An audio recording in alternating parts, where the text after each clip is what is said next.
Everybody, this is Ryan Gilkerson, lead creative here at Company 119, and we want to welcome you once again to the Coffee Cup. We're so glad you could join us today. We've got a very special guest. Last week, she absolutely shined at the content marketing world here in Cleveland.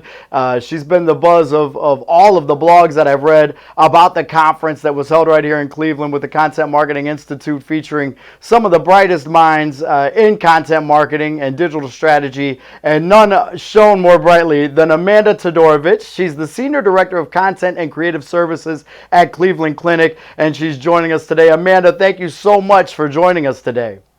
Thanks for having me. I've heard so many people this week talking about content marketing world. Is that just kind of second nature to you now? You've done it so many times, it's just a snap and you just walk in and it's done? No, I mean it's a big deal, and I look forward to it every year. But yeah, I mean, I've been to it I think 6 times now. Yeah. Love the conference, love what it does for the city, and I'm always super excited to share the updates on our story.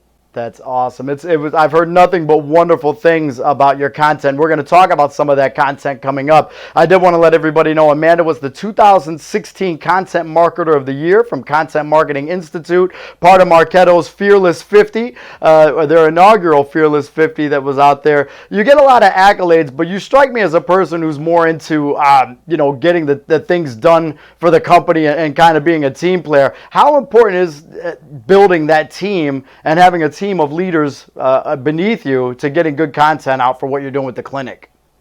It's absolutely critical. I mean, yeah, the accolades are nice, but I would definitely not be getting any of that without the amazing team that I have. It takes literally all of us, the words, the visuals, the distribution and execution. I mean, every step of the process matters, and every step of the way has to be done flawlessly and amazingly every day to continue on the track that we've been on.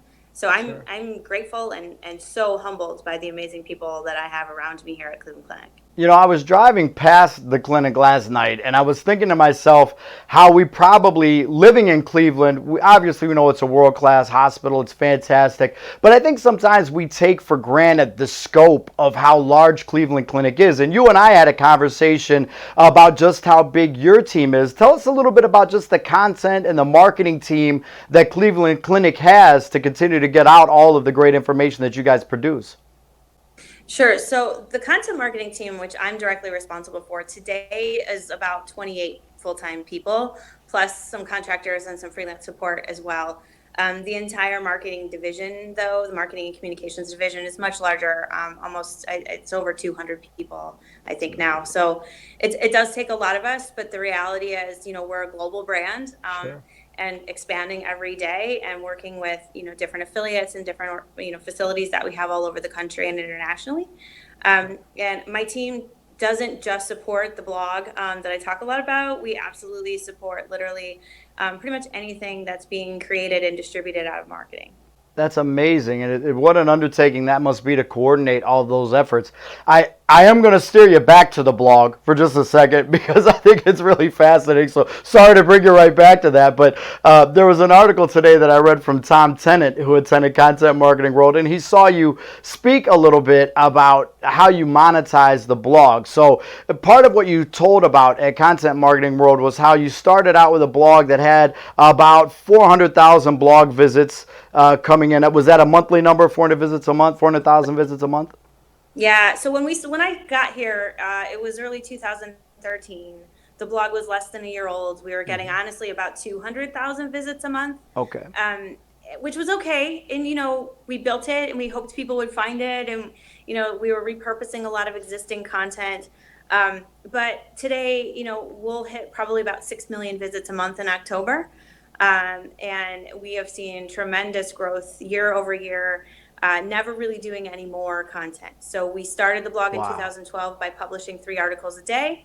We still today publish 3 articles a day. Unbelievable. What changed? What was the change in your focus that enabled you to get to that next level?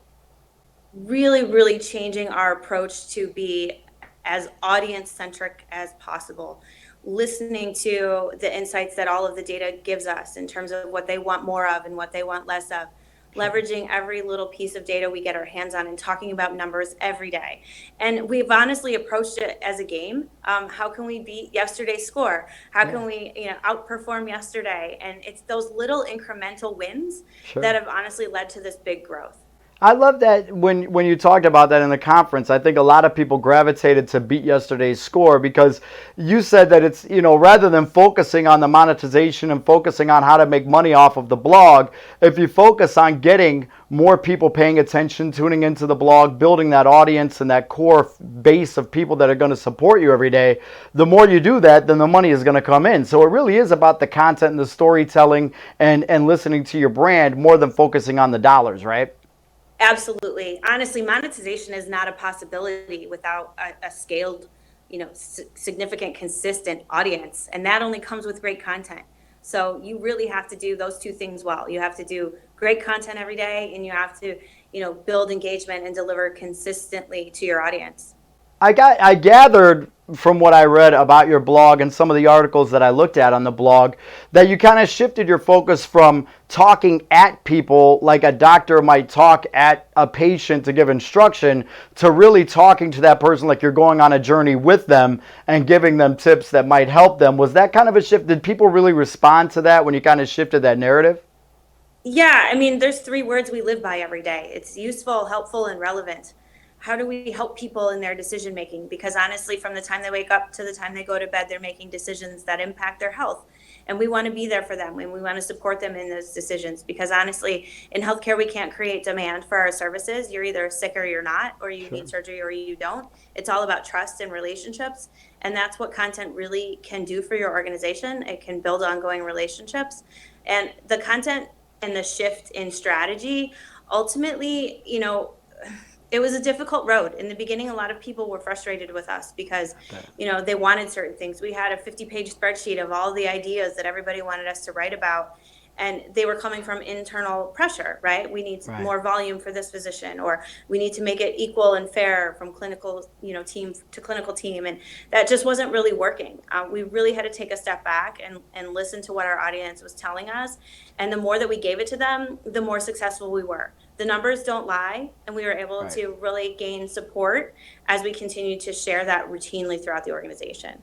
That's an amazing story. You're managing not only the creative side, but also the egos of department heads. Obviously, everybody there's things that happen in the medical profession that we know are driven by, there's funding that goes into certain things. There's a lot of things that you're trying to balance to get that content out, and you've done a great job of getting all that together. I wanted to talk a little bit about finding out who your audience was because you've got such a wide variety of people, not only the different specialties of the different doctors and practices and the different offices that you're helping with, but all of these different types of people that are coming to the site. How do you define your target audience for your pieces? Yeah, that's really interesting. And it's definitely been an evolution over time as more and more distribution channels come into play.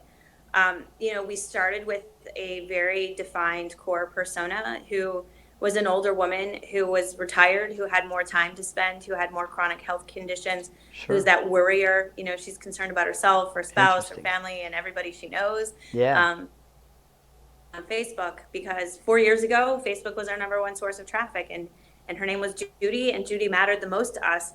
Today, that shifted a little bit, as more than 80% of our traffic comes from organic search and comes from a younger demographic.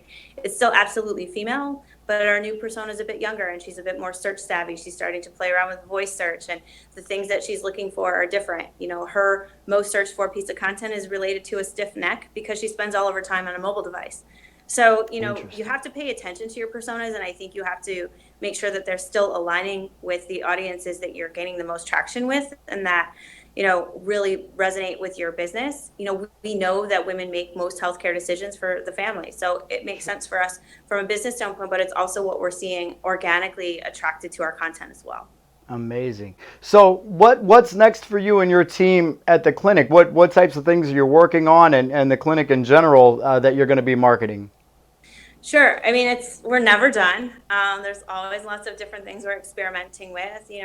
We launched podcasts earlier this year for Health Essentials. We're doing a lot more Facebook Live and doing some more interactive content. Looking at all kinds of different opportunities with voice. We launched an Alexa skill towards the end of last year.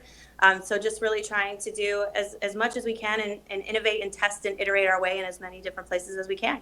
That's so great. I want everybody to go out and check out the work that you do on the site. Give everybody the blog address so they can go check that out if they haven't been before to see what you're doing. It's health.clevelandclinic.org. Awesome. Amanda, I want to thank you so much for taking some time out to talk with us. I know you've been very, very busy over the last couple of weeks, although I assume that's the way it always is for you. But I thank you so much for checking in with us today. Thank you so much. Awesome, Amanda. Thank you so much. So you just learned a lot from Amanda, not only about what her work is at the Cleveland Clinic, but about how you can apply it to your own blog, your own storytelling, and your own marketing technique. Don't forget about who your audience is and continue to grow with that audience, shift where you need to, and make sure you're always trying to do better today than you did yesterday. You just learned more about marketing and growing your blog before you finish your first cup of coffee than your competition will all day. Thanks for joining us.